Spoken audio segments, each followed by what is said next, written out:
The Gouldian finch, with its bright colours of purple, red, orange, green, blue, is one of Australia's most beautiful birds. Many people think it's named after the famous English ornithologist and artist John Gould. But in fact, he named the bird after his wife Elizabeth. Elizabeth Gould was a woman before her time. She was arguably a better artist than John, but she died young at the age of 37 after giving birth to the couple's 8th child. And her reputation became much overshadowed by the fame of her husband. But that reputation, that talent, that knowledge of her talent has now been resurrected in a new novel about her life. It's called The Birdman's Wife, and it's by Queensland poet, academic and bird lover, Melissa Ashley, who joins us today from our studio in Brisbane. Hi, Melissa. Hi, Louise. I'm so pleased you wrote this book. Well, it was a delight to write. It was a real work of love. I say I'm pleased that you wrote it because I've known a bit about Elizabeth Gould for a while, and I often wondered why no one had tackled the subject, because there's so much to write about. She was, as I said, a woman before her time. She was an extremely talented artist. She was a mother. She was trying to juggle her home life and her career, and at the same time supporting the career of her genius husband. Everything's there for a great story, but it hasn't really been done before. Why do you think that is? I agree with you. And in fact, when I was researching the book, it took about 4 years to write. I was quite worried that someone else might jump in me to it. Yes. But very little was known about Elizabeth until about 100 years after she'd visited Australia in 1840. And there was a bird watcher and a journalist called Alec Chisholm. And he went to England and he interviewed Elizabeth's descendants and found out that they had about 14 letters and a small diary that Elizabeth had written during her time in Australia. And so that's really where we get to know her as a person, rather than sort of an artist that John had referenced, in a line in a letter. So what do we learn in the letters that she wrote herself and in the journal she kept? What do we learn about her as a woman of that time? Yeah, they were really important resource materials for me because she, being a mother, she was very torn. She came to Australia for 2 years and she had brought her eldest son with her, but she left her 3 children behind in England with her mother. Her youngest was only 6 months and she had a 2.5-year-old and a 4-year-old, and he was sent to boarding school. And she, she was very passionate about her illustration, but she did really miss them, and she really worried about them in her letters. So that comes through in her letters, because it does. For some classes in England at the time, mothers were quite distant from their children, but she wasn't one of those mothers. No, I don't think she was at all, and that certainly, that sentiment doesn't come across in her letters at all. She, one of her daughters got quite ill while she was in Australia, and she had to be sent out to the country from London to recover. They were actually a bit worried that she wouldn't make it, and she was very, very concerned about that. And she'd already lost children. But let's go back. Who was Elizabeth Gould? What sort of a family was she born into, and where did her artistic talent come from? Well, she was born into a military family. There's actually not a lot known about her family. She was sort of middle class. She wasn't well-to-do. And when she was in her early 20s, she left her home. She left Kent and she moved to London, and she became a governess. And her brother worked in London as well, and he worked with John Gould. He was a taxidermist. And, nothing's really known. There's one letter when she's about 22 or something, she writes to her mother and she says, I'm missing home, and luckily I've got my great friends in Broad Street, which I think was John Gould and her brother. So that's all we really have of her until she meets John Gould, and we find a little bit more about her until she, when she marries him. But it's lovely for a novelist, isn't it? Because the book opens with you imagining her first meeting with John Gould amidst all his stuffed specimens. Yeah, there were a couple of versions of how they met. So one of Elizabeth's descendants, Maureen Lambourne, who's in England, she's an art historian and she's written quite a bit about Gould, suggested that she met Gould while she was taking her charge through the Regent's Park Gardens, through the zoo, and he saw her, wandering past the the bird pavilions and everything, and that's how they met. But I met some descendants of the Goulds, of Elizabeth Gould, in Brisbane, and they had another theory, which was that because Charles Coxon, Elizabeth's brother, was a taxidermist, he in fact introduced them. I mean, both versions are speculative, but I chose the taxidermy, I suppose, introduction. Why? I just thought that was very exciting. And I think people find taxidermy, very exotic and interesting. And I did lots of bird watching and I really love birds and everything. But as part of my research, I also learned how to make scientific bird skins at the Queensland Museum. And the experience was so fascinating. I think that's why I wanted to sort of share that with readers straight away. So Elizabeth, goes to meet John Gould. She's going to draw a bird for him, and she sort of gets taken straight into the taxidermy room where all the stuffed birds are lying out on the tables. How hard was it to learn the craft of taxidermy, Melissa? I don't think I'll ever make taxidermist. You need to be, you need to have quite nimble fingers. So it's a bit of a smelly task, obviously, and but it's really fascinating though. And so you learn to remove the meat from the specimens and then to stuff them basically with mattress stuffing and some dowels and to sew them up. And then you actually blow dry them and you set them out with some pins, and they take a couple of weeks to dry and go hard.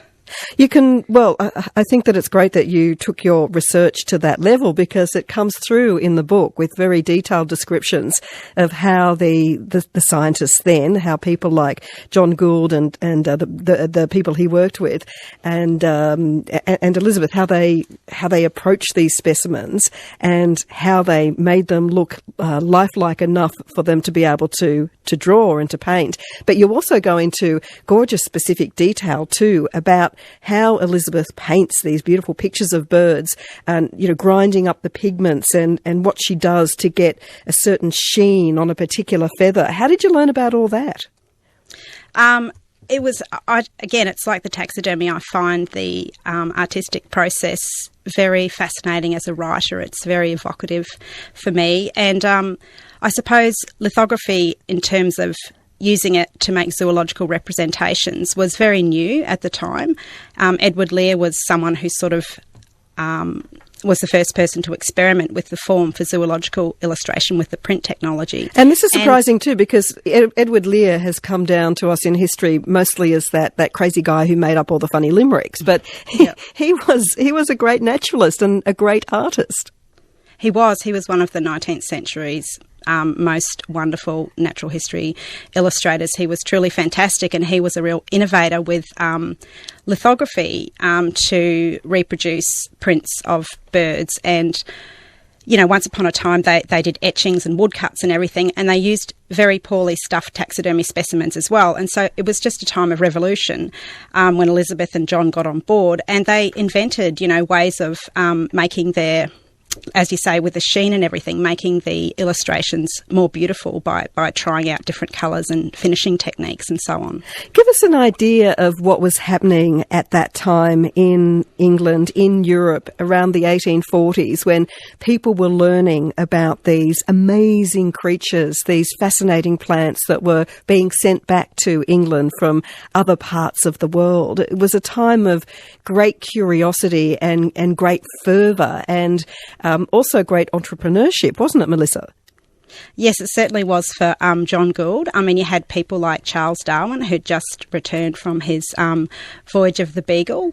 And I suppose it's a combination of, it's technology really pushed it, because, as I said, they could preserve their specimens better than they could in the 18th century. They sent them back in jars of alcohol, and there was, because so many species from all over the world were just pouring in, there was just this flourishing of interest in it, and that made, ornithology develop more quickly, more discoveries were made.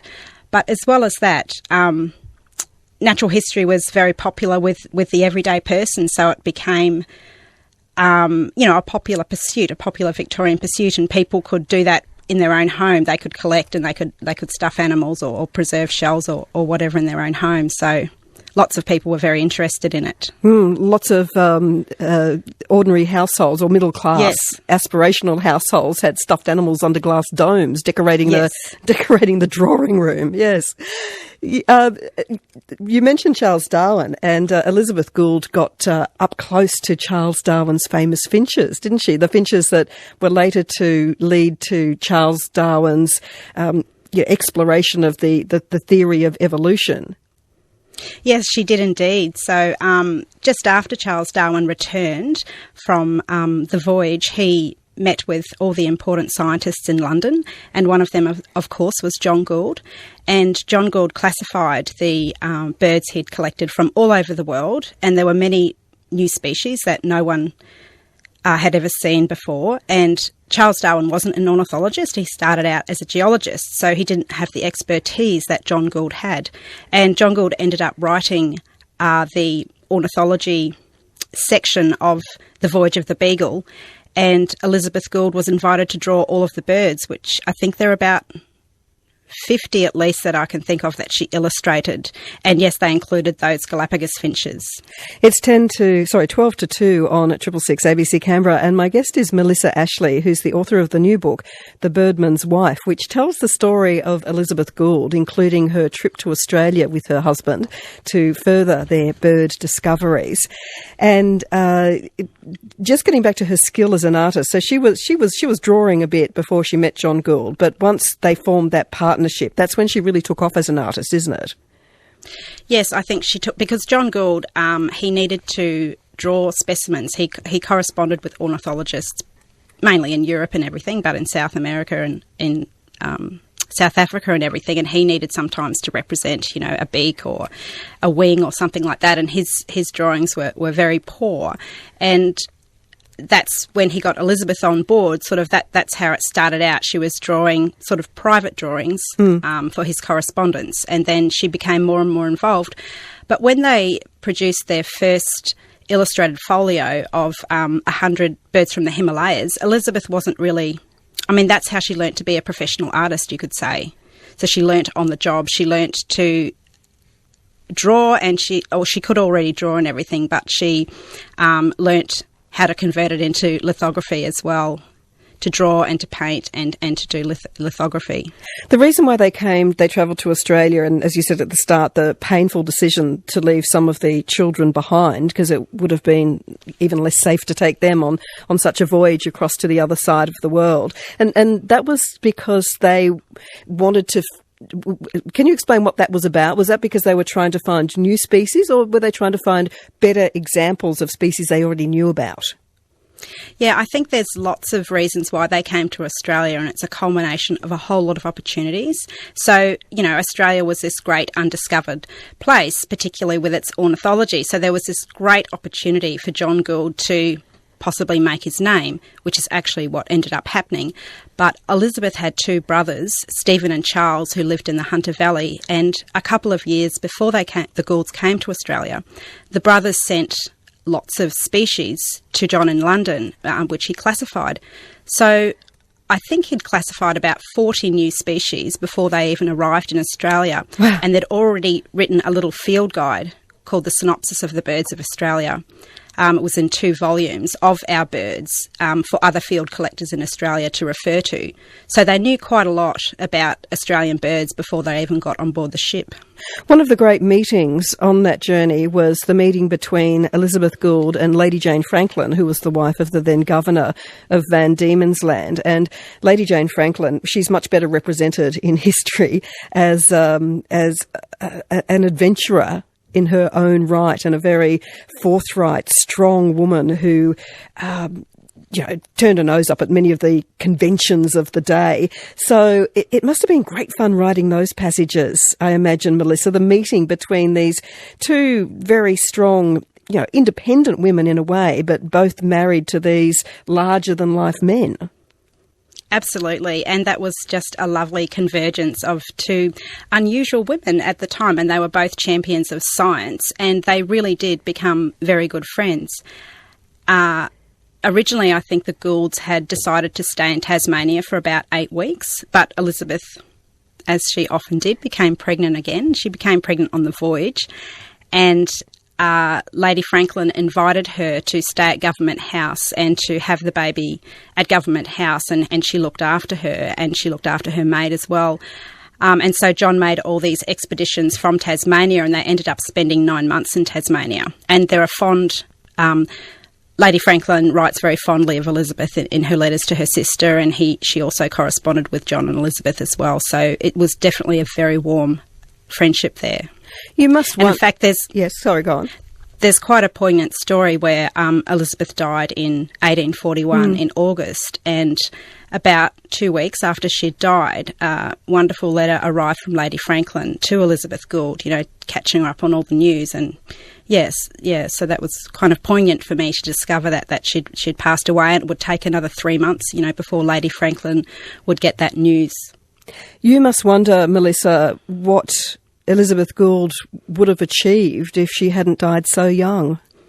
I certainly have, and I think that, if she'd stayed on, because John Gould had a career that went for another 40 years, and he maintained his interest in Australian birds until his death.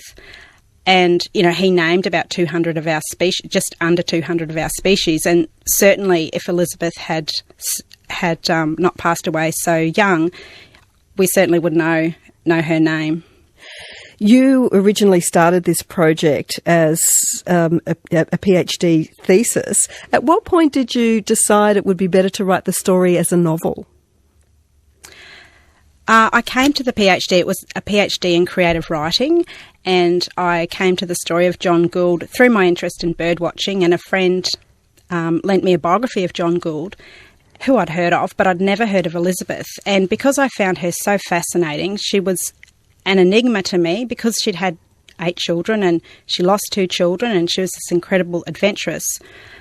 That I sort of delved into her life more and more, and then I thought to myself, I have a project here. Readers would really identify with her. She would make a very interesting character for an historical novel. So, the PhD was a creative writing. So PhD. It was going to be creative writing anyway. It wasn't going to be sort of a biography. I think it's such a lovely way to do it, because her energy, her vitality, her curiosity really comes across through the novel. So again, I thank you for it, Melissa. It's a lovely story. Thank you. Melissa Ashley, who is the author of The Birdman's Wife, which tells the long-neglected story of Elizabeth Gould. She was married to John Gould, the famous ornithologist and artist, but Elizabeth was a great artist in her own right, and she died young. Her story was overshadowed by the fame of her husband, who went on to have a career for another 40 years after her death.